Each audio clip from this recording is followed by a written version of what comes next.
Hey, do you have a minute? Yeah.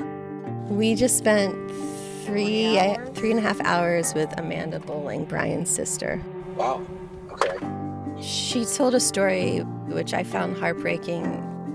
You know, after it all happened, Josh was sitting on her parents' bed and he was crying and emotional, and she went in and hugged him and said, "Don't worry, it's going to be okay, it'll all work out." And it's heartbreaking because that was a genuine, like, she genuinely felt that way, and I think she loved Josh, and then she now thinks he did it, you know. At the moment, did she think it was an accident that he had shot Brian, or did she think it was like Brian? She thought Brian had done it because that's what they're being told. So, yes, she believed it was Russian roulette or just somehow Brian shot himself, and she did not doubt that. In the aftermath of Brian's death, though, his family did begin to have doubts about what Cain Joshua's story had told them. And investigators would later conclude that Brian's injury had not been self-inflicted, that he had instead been shot by someone else. Eventually, Cain would be charged with Brian's murder, but investigators also concluded that he hadn't done this crime alone. They believed that he had to have had help. And that's how Lee Clark ended up being charged in this case as well. Everybody keeps insisting he was there.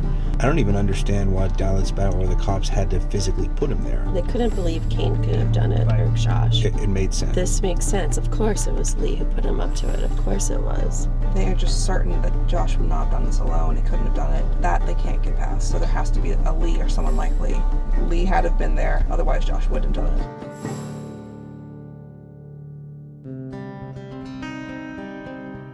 Hi, my name is Susan Simpson.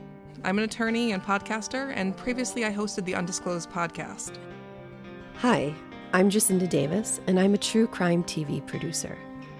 Last year, Susan and I decided to team up and reinvestigate the murder of Brian Bowling. Along with Kevin Fitzpatrick, president of Red Marble Media, we decided to launch Proof.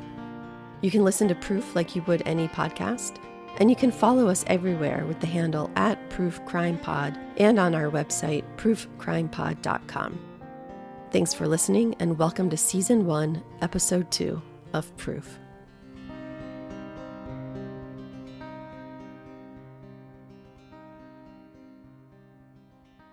Floyd County, Georgia, is a little over an hour northwest of Atlanta, in the foothills of the Appalachian Mountains. The town of Rome is the county seat, set among 7 hills, just like the Italian city it's named for. Rome is a mid-sized town with a cute downtown area with shops and restaurants that line the main street. The community of Silver Creek, where Brian Bowling and Cain Story grew up, is about 10 miles south of Rome. It's a rural area, and on the stretch of highway where Brian and Cain lived, there's only one commercial establishment, the Silver Creek Mini Mart. It's a little convenience store just a quarter of a mile from the Bowling's trailer. Last year, we met up with Lee's brother, Jamie, who showed us around where Cain and Brian had lived. And on our way, we stopped by the Silver Creek Mini Mart. So I got to drive up on this road here. Yeah. Make a left. Mm-hmm. Okay. Does that sign say Bitcoin? Yeah, it does. Yeah, a lot of... I take Bitcoin here. Really? Yeah. Bitcoin and live bait. What more could you... A Bitcoin ATM and live bait in one store. Oh, it's got Ding Ding in there too. It's got what? Ding Ding, yep. Y'all ain't never played Ding Ding? No. What's Ding Ding? Oh my goodness, it's so fun. What? It's gambling. Yeah, so yeah, turn left right here. Man, this is so growed up. None of this was growed up like this back then. It was all flat grass. I mean, you can see it's changed so much. Back when Jamie was a kid, he and his brother would often hang out in this part of Silver Creek. Okay, so who's older, you or Lee? Lee, he's got me by 2 years. Were you guys close growing up? Yeah, we was real close. When they'd let me hang out with him. Well, tell me about his friend group.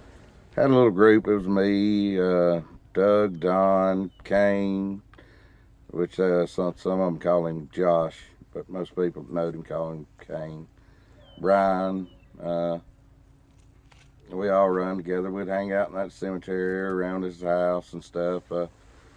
We'd go over to Cain's house and spend the night. One Friday evening in October of 1996, it was just Jamie, Lee, and Cain hanging out together. They'd driven around, listened to music, smoked a joint, nothing too exciting. And then Cain had showed them the revolver, a Smith & Wesson .38 Chief Special. Cain said he'd taken it from his father's bedroom. That night, Lee and Cain had been riding around, and they picked me up in Lindale. Then we pulled in here, dropped Cain off. He got out of the car. Lee told Cain he needed to get that gun back to his daddy's safe and put it up. Cain said that's where he was going home. And that's the last we seen of Cain. Which way did Cain go? He went on the other side of the store. He went behind the store to the road back here. This road back here goes right down past Brian's house. Should we head over there?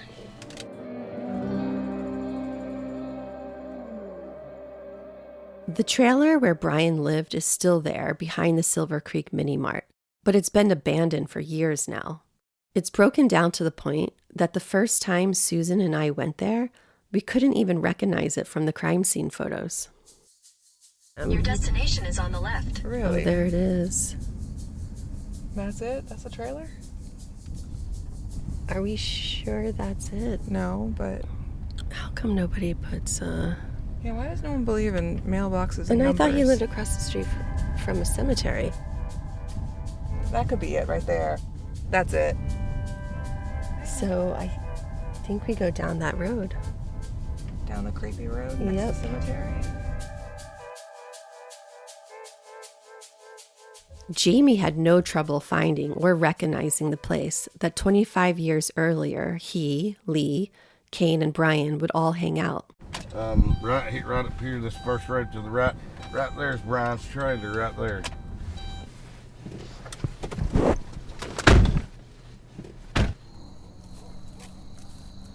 I ain't been up here in 20-something years.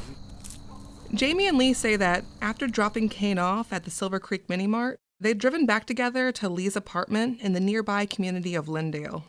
Cain says that he started walking back home from the Mini Mart, but on his way there, he passed by Brian's trailer and decided to stop in, with his father's .38 revolver still in his pocket. According to investigators, though, Lee and Cain had not actually parted ways that night. They'd gone to the Bowlings trailer together. Only Lee hadn't gone inside. See, right back here was Brian's room. Right back there, you can see the window from here. This window was an important part of the murder case against Jamie's brother, Lee. According to investigators, Lee had been standing outside of this window when the shot was fired. Brian's sister, Amanda, and her husband, Kenneth, told us why it makes sense that Lee would have used this window to get to Brian's bedroom that night. You know, Brian's window was busted, so he had a piece of plywood up, you know, to just cover the bottom part because that was all that was busted. And, you know, Josh knew it. Everybody knew his little window was broke, you know, and you could get in and out without having to go through a door or anything. You know, that's why when we did hear about somebody being at that back window, at his window, the reason why the board was down and stuff, I mean, it'd been easy just to pull that curtain back and be standing right there. Jamie confirmed for us that he and Brian's other friends had often gone in and out of the Bowlings trailer through the busted-out window. I remember sneaking in the house many a times.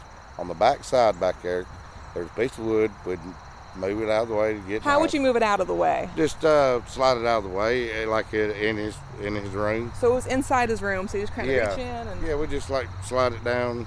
And, I mean, we snuck in and out that window all the time. How'd you guys get in and out of the window? The bed was right there. I mean, we leaped in the window. Back then we could leap. I couldn't now. I could like roll over in there. There ain't no way I could leap in that window now. Cain's story was the only other person in the bedroom with Brian when Brian was shot. But the busted-out bedroom window explains how Lee Clark could have participated in this murder too, even when everyone agrees that he never set foot inside the trailer that night. According to investigators, the scenario looks something like this. You have Cain inside the bedroom with Brian, pretending to have stopped by for a friendly visit, when really he's just there to keep Brian distracted.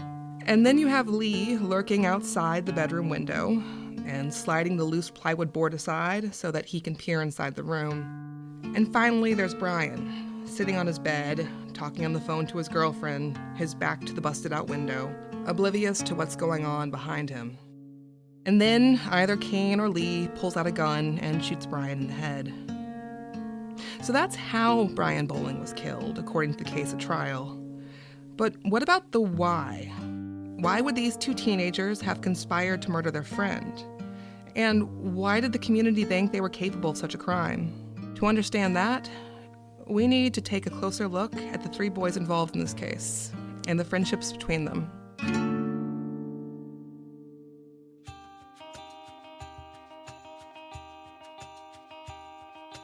When we talked to Amanda Bowling, she showed us some family photos of her brother Brian.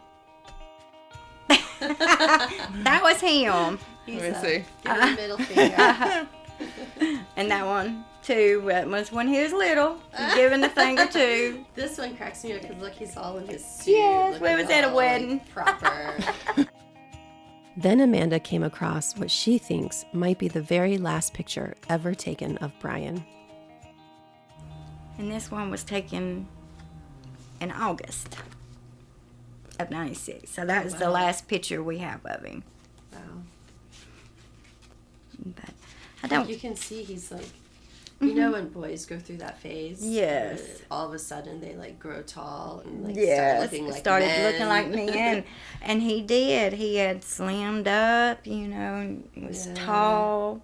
And he was very handsome. I didn't realize how handsome my brother was until afterwards.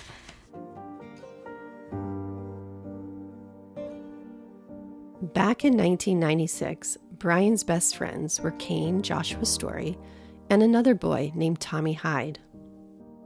Tommy lived up on the hill. Oh, is he Cain's neighbor or Josh's neighbor? Yeah, Josh's neighbor. So he had been, him and Brian were best friends too. All three of them. They were 3 peas in a pod. Cain, Tommy, and Brian all lived on the edges of the Pleasant Hope Cemetery, just a short walk from one another. Brian's uncle Michael, who also lived near the cemetery back then, remembers them hanging out together just about every day. I would say Tommy was his best friend, and Josh would have been the second best. Those guys were always together.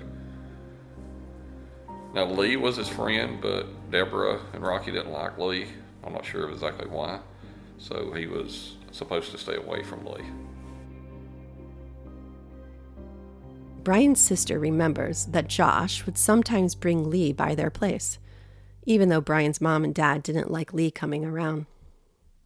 Lee, I'd never met Lee until probably I was like 14. Because he just popped up here, you know, up at Josh's house. And whenever he was around, he wouldn't come down to the house that much. They would walk by. Mm-hmm. And my brother was always outside, you know. And he would stop him, you know, and they would chit-chat for a little while. But when Lee was around, Josh never would hang out with Brian. He wouldn't hang out with us. So would you say Lee and Brian were friends, or? Not so much as friends, but friend of a friend. According to investigators, Lee Clark had been in a gang with Brian Bowling, but everyone, including Lee, agrees that he and Brian only ever hung out when they were with their mutual friend, Cain/Josh Story. I was friends with Brian, but I wasn't close with him like Cain was, you know what I'm saying? Cain lived right there in the neighborhood with him. Cain seen him pretty much every day. I would just see him here and there when I went over, and it wasn't every time I went over to see Cain, I'd go see Brian. It wasn't like that. He was too much for me, that hyperactive stuff. I'm not like that. I'm a laid-back, easy-going type of guy. I just wanted to do stuff, take it easy, chill. I like Brian, and I liked him as a friend, but I just wasn't close with him like Cain was. I asked Lee what he meant about the hyperactive stuff, and he told me a story about one time when he, Brian, and Cain had all been hanging out together. I mean, I've been with him and Cain walking down the street from his road to cross Rockmore Highway, and we're crossing the highway, and I've seen him get out there in the middle of the highway and lay down in the middle of the highway with damn trucks coming down through there, and it's dark as hell. You can't see shit. And I'm like, man, what the hell are you doing? They said, oh no, watch this. They'll stop. I said, you stupid ass, they can't see you, man. They're gonna run you over. But he would do that just trying to get attention. Other friends of Brian's that we talked to told us similar stories about Brian playing chicken on motorbikes or dodging trains. And Amanda told us that the incident Lee recalls with Brian on the Rockmart Highway was not the only time her brother had done something like that.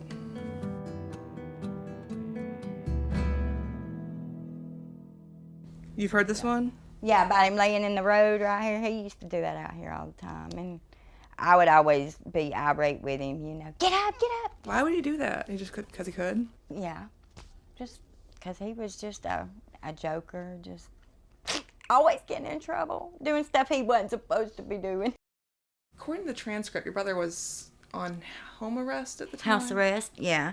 He had went off with somebody and got into some trouble after my daddy had a brain aneurysm. He had a gun charge because he had stolen a gun out of that house. It was an old gun, you know. It didn't work, but, you know, he still stole it from that house. So he got that charge. He got a bunch of charges that day, a lot of charges. It was just through the juvenile courts. So the judge, he was expecting to get sent off, you know, and now I kind of wish they would have sent him off. Amanda, like most kids in Silver Creek, had attended the nearby Pepperell High School. That's where her brother had started off in school, too. But because of some of the trouble he'd gotten into, Brian had been transferred up to another school in West Rome. Yeah, well, he rode one of them little short buses. Got kicked off all the time. So he rode one of them. A school, I've heard it called? Yeah, behavioral school, yeah, so that would be A school, something like that. Like alternative school? Yeah. It was while attending A school in Coosa that Brian Bowling had met his girlfriend, 15-year-old Caprice Hyatt. Hi. How are y'all? Good. Mm-hmm. Hi, I'm Jacinda. We stopped by your mom's earlier. When we showed up on Caprice's doorstep, it was October 19th, the day after the anniversary of Brian's shooting. Yesterday was the anniversary. I already know. I know. I'll never forget it. I'm sorry. I know. It's been 25 years and I'll still never forget it. Yeah. It was rough. It grew me up real quick. I bet. Brian Bowling had been Caprice's first boyfriend.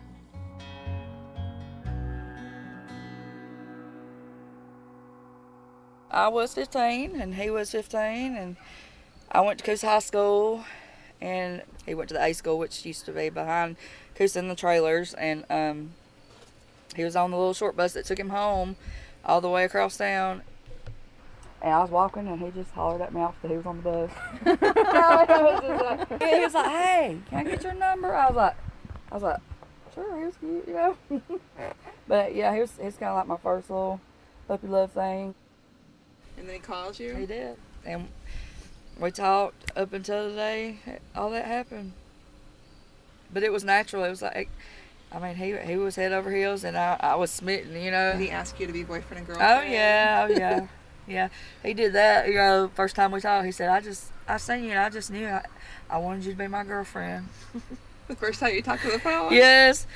I said, well, I mean, what can you say to that? But okay. Because Caprice and Brian didn't attend the same high school, and because they were 15 and couldn't drive themselves anywhere, they weren't able to meet in person all that often. Mostly, they talked on the phone, which they did just about any chance they got. You know, like, I got out of school, he either called me or I called him, and we were on the phone, like, until my mama got me off. You know what I'm saying? Like, that's what we did. On the day that Brian was shot and killed, Caprice, like usual, had called him as soon as she had gotten home from school. Brian was usually around to answer. He was, after all, on house arrest. but had been Brian's brother-in-law, Kenneth, who answered the phone that day. He told her that Brian wasn't home yet. She'd have to call back later. Brian was working with the Childers that day. He was working with them.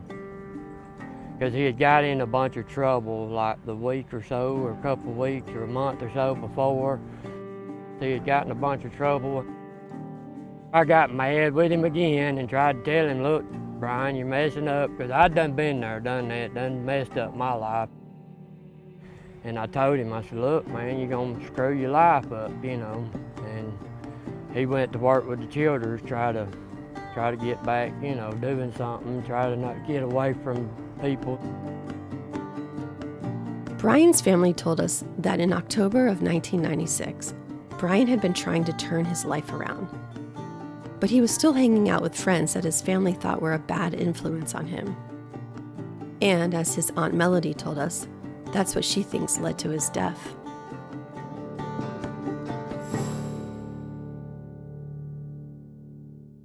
He just ran with that, with the crowd. Brian had never been arrested, not to my knowledge, not unless someone kept it from me. But if they did, they kept it from my mom too. But you know, I mean, he wasn't perfect. You know, typical boy, 15 years old.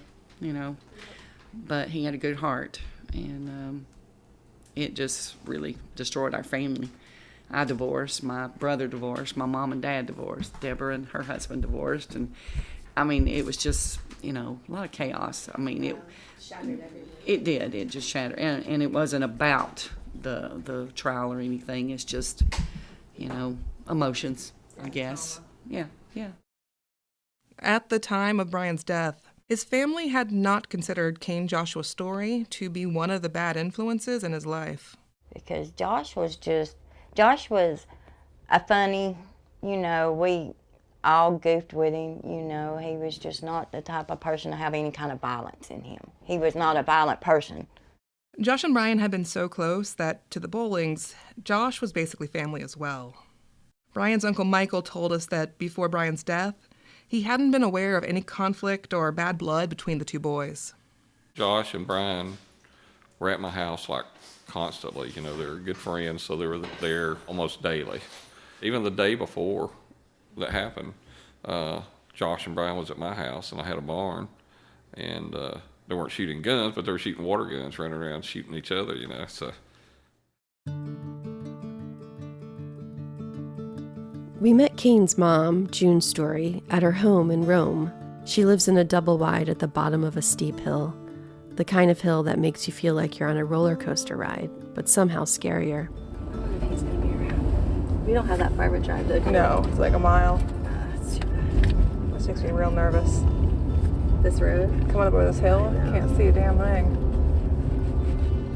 When we finally made it to her place, you could tell immediately that the years since Cain's arrest and conviction have taken a toll.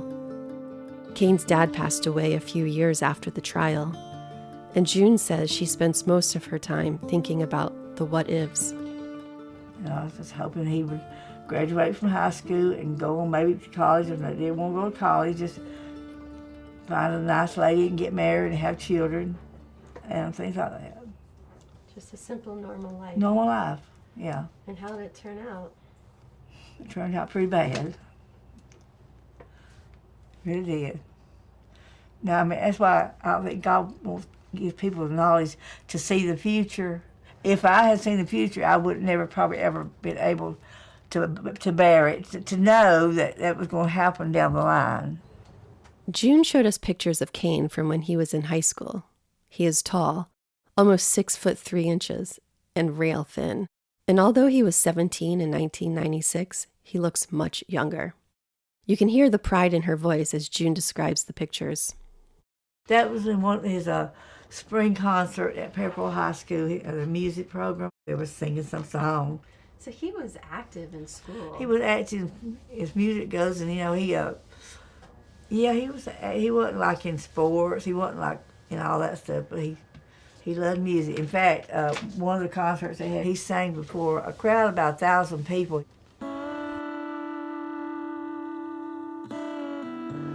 On paper, Lee and Cain might not have seemed to be the likeliest of friends, They had very different interests and very different personalities. One of those differences was Cain's musical talent. He wanted to be a musician. That's what he wanted to do, and I'll give it to him, Cain. He can play a guitar and he can sing. He's got a beautiful voice. He does. So his big plan was to get a band going? Yeah, that's what he wanted to do. That was his dream. He loved music. He still does love music. Lee remembers that Cain and some of his friends put together a garage band. It's a band from Cain and his little buddies. And it wasn't no big stuff. It's just some stuff they get together over at Cain's house on the weekends. They made their little guitars and stuff. Lee told me he didn't know much about the garage band or Cain's other musical pursuits. It wasn't something that Lee shared Cain's interest in. I can't play instruments, and you sure don't want to hear me sing. It sounds like a cat being thrown off the top of the Empire State Building. Back in 1996, it had seemed like things were going well for Cain. He was still attending the regular high school, playing in the band, participating in his church's choir, and before October of that year, he didn't have a record. I don't think he had a record. I don't remember seeing... No, he didn't. He didn't have no record. His game was kind of squeaky clean. He was kind of squeaky clean. Lee's brother Jamie told us that when he first heard Cain had been arrested in connection with Brian's death, it never occurred to him that Cain might be accused of doing something to intentionally harm his friend. Do you remember the first time where you heard that Cain was a suspect in Brian's death? Because it went on before Lee came in, but do you remember hearing that Cain was a suspect? I do, and I thought Cain was just a suspect for bringing the gun down there. And on the same note, you know, I could have seen Cain accidentally shooting the boy by accident, you know, when that happened. I could have seen that happening, you know, because he was just goofy like that. He'd trip over, record his phone. I mean, that was just Cain. A lot of people we spoke to while investigating this case told us that, on his own, Cain/Josh would never have gotten involved in any kind of murder conspiracy. That just isn't the kind of kid that he was. In fact, Brian's uncle Michael believes that it had to be because of Lee's influence that Josh went along with what he thinks was a plan to murder Brian. Everyone describes him as kind of like a follower and sort of a, I don't want to say weaker personality, but... He was. I mean, and that's what we all kind of thought too, that Lee had more influence over him, you know. And I think, honestly, like I said, that Lee was either in the room or outside the room kind of making Josh do it, because I don't think Josh would have never, ever, ever harmed Brian, ever, on his own. It wasn't just Brian's family who felt this way. A lot of Cain's and Brian's friends told us something similar, which wasn't something we had expected when we first started looking into this case. Wow, I mean, it's just the interesting thing is that some people really think that Lee is capable of orchestrating all of this, and I guess I didn't expect that going in, you know. I didn't either. Meanwhile, Cain, Josh, just looks like a goofy, lanky, crying mess. He does not look sinister. He does not look like someone capable of organizing all this. He looks just like a goofy, lanky teen. Yeah, I mean, if you were going to cast it as a film and cast, like, the movie as, like, a killer and the guy who's his follower, you would cast, you know, Lee as the lead guy and Cain as the follower. Like, that's how you would cast it. Lee is well aware that even before Brian's death, there had been people in Cain's life who thought he was leading his friend in a bad direction. When he went to school at Pepper High School, he always had this old goody two-shoes persona around him, you know what I mean? Yeah. People looked at him, and there was people in high school. I remember when I was still going to school before I quit, we kept telling him, man, what you hanging out with him for, man? Like I was just this bad influence, like I was just a straight piece of trash. Since being incarcerated, a lot of things have changed for Cain. For one, he no longer has that squeaky clean record. Went down the wrong path, which, hey, he's famous for going down the wrong path over and over again. it kills me.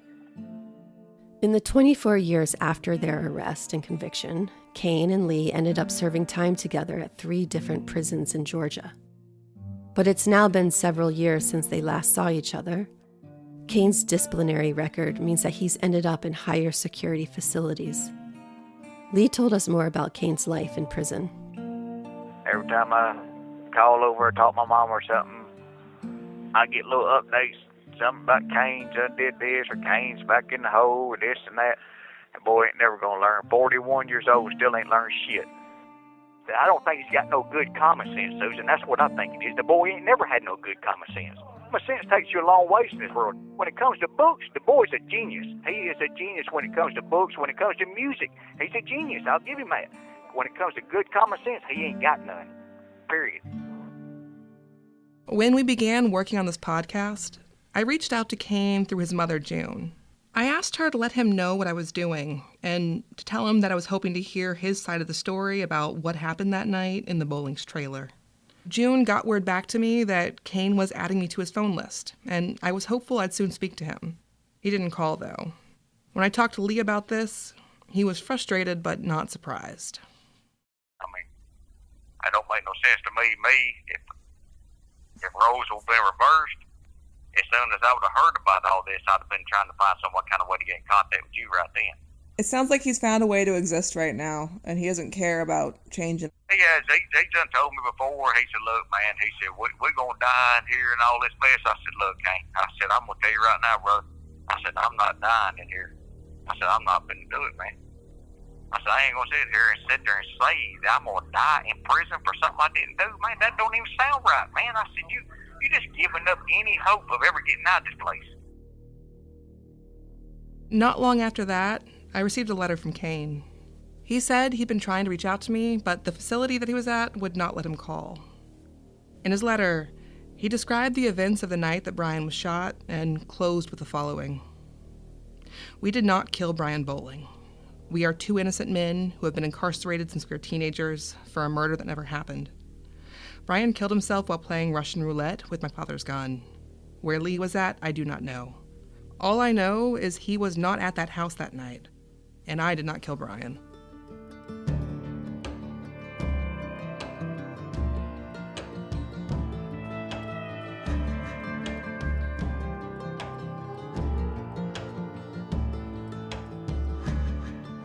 Almost everyone who knew Brian Bowling and Cain's story agreed that acting on his own, Cain would not have killed his friend Brian.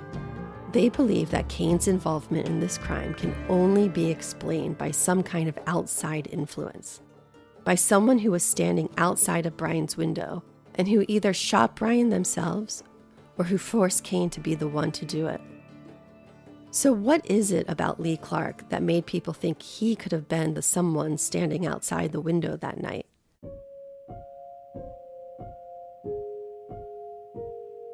We reached out to Lee's dad, Glenn, for an interview. He suggested we meet at the church where he is very active, just a short drive from where he lives in Cave Springs. My name is Darrell Glenn Clark. Great. Tell us where we are today. We are at Live Oak Baptist Church in the town of Cave Springs, Georgia. And why did you suggest this location? What does this church mean to you? Well, this church right here, it's just, there's no better place to be in the house of the Lord, huh? And just thought it'd be a good place to be here. When he was growing up, what did you picture his future would be like? Well, I've been in tree business all my life, okay? And I maintain right-of-way for utility companies. And I thought maybe he may fall into that, you know what I'm saying? Because there really wasn't nothing else. Here in this town, you either work in a cotton mill, carpet mill, pants factory. That's what they got here. Glenn Clark's vision of what his son's future might have been isn't much different from how Lee imagines things would have gone too, if he hadn't ended up being arrested for murder when he was 17. If this hadn't happened to you, where do you think you'd be? Me? Honestly, I'd probably be out there somewhere right now cutting trees with my dad right now. I'd like to think that I would have me a little bit of money saved up. I'd like to think I'd have me a wife and a couple of kids by now. I'm finna be 41 years old, and I really want kids. I want them bad. I just can't get out there to get any. I feel like I'm at a point in my life right now that I've really got my head on my shoulders good, and I feel like I'll be a great dad. Back in 1996, part of Lee's imagined future had already come to pass. He was already cutting trees with his dad. It was a job his dad helped him get when Lee decided to drop out of high school. Yeah, I was a dropout. I quit that in the 9th grade. Yes, I quit and had my dad sign the papers that I ain't going back. If you don't sign the papers, I'm just going to skip. And he told me, he said, okay. He said, I got something for you. He said, you want me to sign the papers? All right.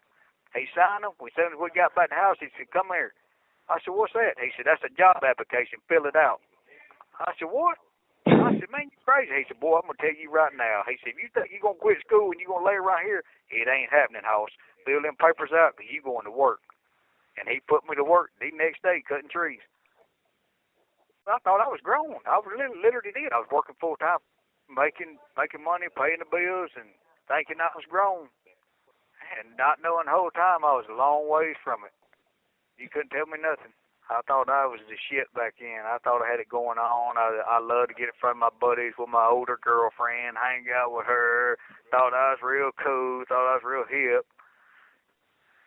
That's so sad. I ain't lying. If I could go back and just see my 16-year-old self, I guess that's the way it is with us wrong boys. We all think we the shit till we finally figure out we ain't. But then it's too late. Glenn doesn't disagree. He says Lee thought he had it all figured out, and it was starting to get in the way of their relationship. Now, you were saying that when Lee became a teenager, you started to butt heads. Yeah, And Lee started to get into a little bit of trouble. that's right. Tell me about that. I think the most thing that irritated me about him that I would give him, a job. I mean, I was supervisor. I'd put him on crew, and he'd liable to work one day and not work next 2 days, and that would really crawl under my skin. And I really stayed mad at him for that. We started butting heads because of that. I mean, I was mad with him. And I said, look, you got to take up some responsibility. Go to work, do your job, you play after you do your work. That comes later. So that's kind of when we started, kind of drifting away a little bit,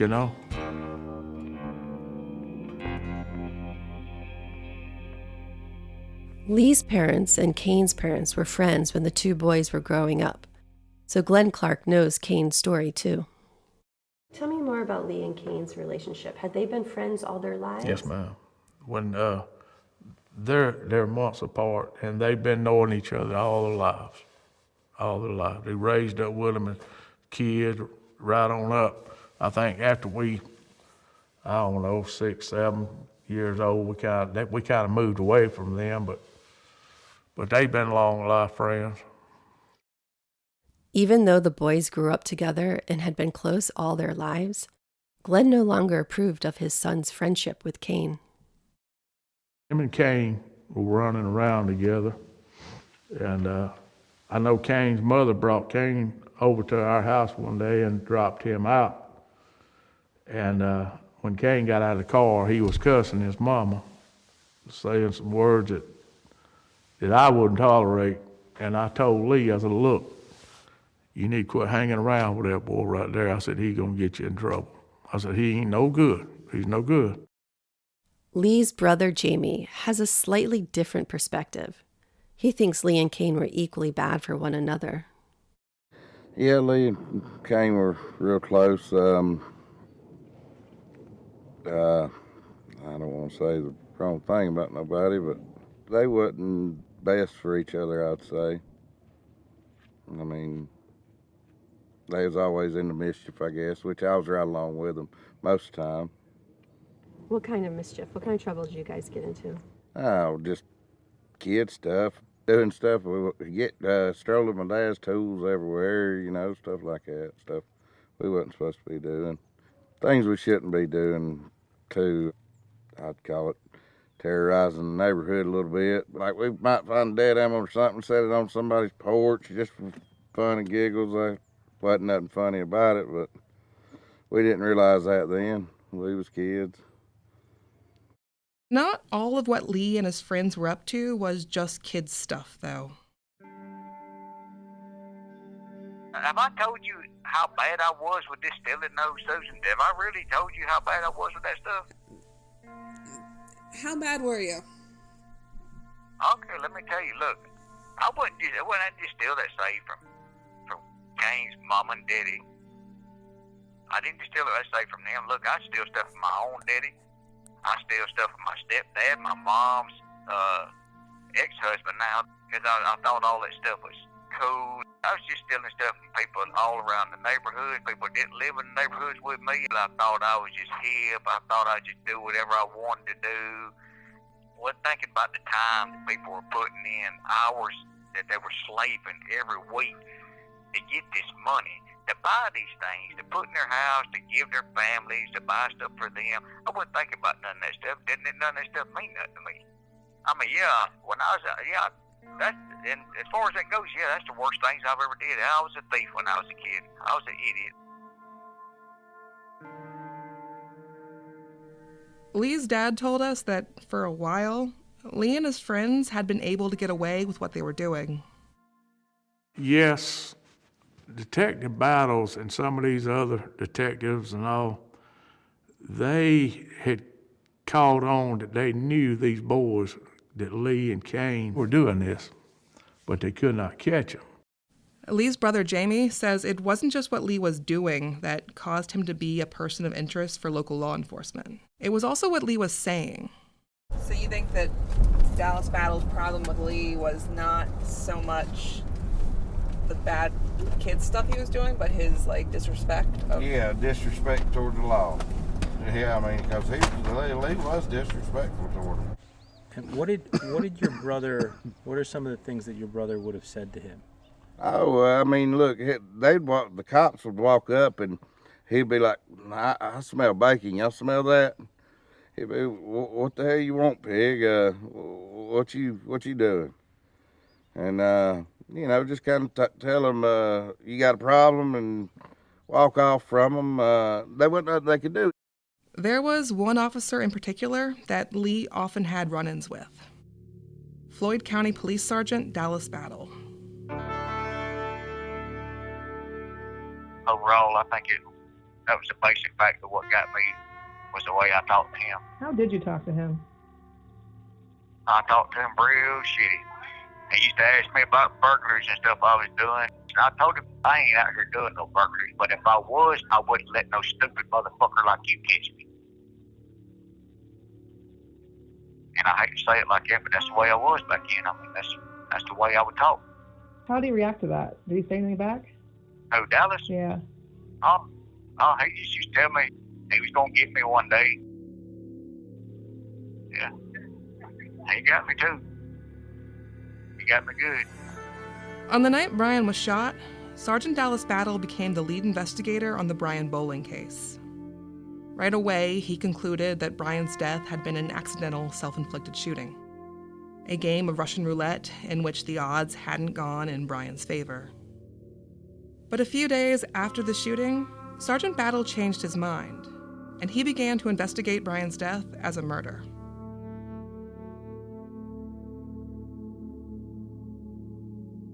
Next time on Proof. Yeah, I heard something about a pillow. What'd you hear about that? Somebody told me that they found a pillow where a pillow was used for a silencer or something. Mom had told them that somebody had put something in there. And they said, well, Miss Bowen, the only way we're going to be able to know that is if we exhume his body. So you don't really know when you learned about the Freebirds or when they were? Not me, I don't remember. I want to say it was probably after they had dug him back up about the little stuff they had found in the casket and everything. After the funeral is when it actually happened. We were getting in the family car to leave to go to the burial, and they were screaming out the window. And I was trying to pull them out of the car, and everybody started fighting, Yeah, there was several people throwing punches. I don't know who they were. Okay. I mean, it all happened so quick. You've been listening to Proof, a podcast by Red Marble Media. We'll be back next Monday for episode 3. Send us your questions and comments at proofcrimepod@gmail.com. We'll respond during our bonus episodes, Proof Sidebar, starting this Thursday. Kevin Fitzpatrick is our executive producer. Our logo was designed by Drew Hosuski, and our theme music was by Ramiro Marquez. Audio production for this episode is by George Panos, Adam Goldstein, and Michael Ulatowski. Our social media manager is Skylar Park. Thank you to our sponsors for making it possible for us to come back week after week. Follow us everywhere with the handle @ProofCrimePod and on our website, proofcrimepod.com. That's all for this week. Thanks so much for listening.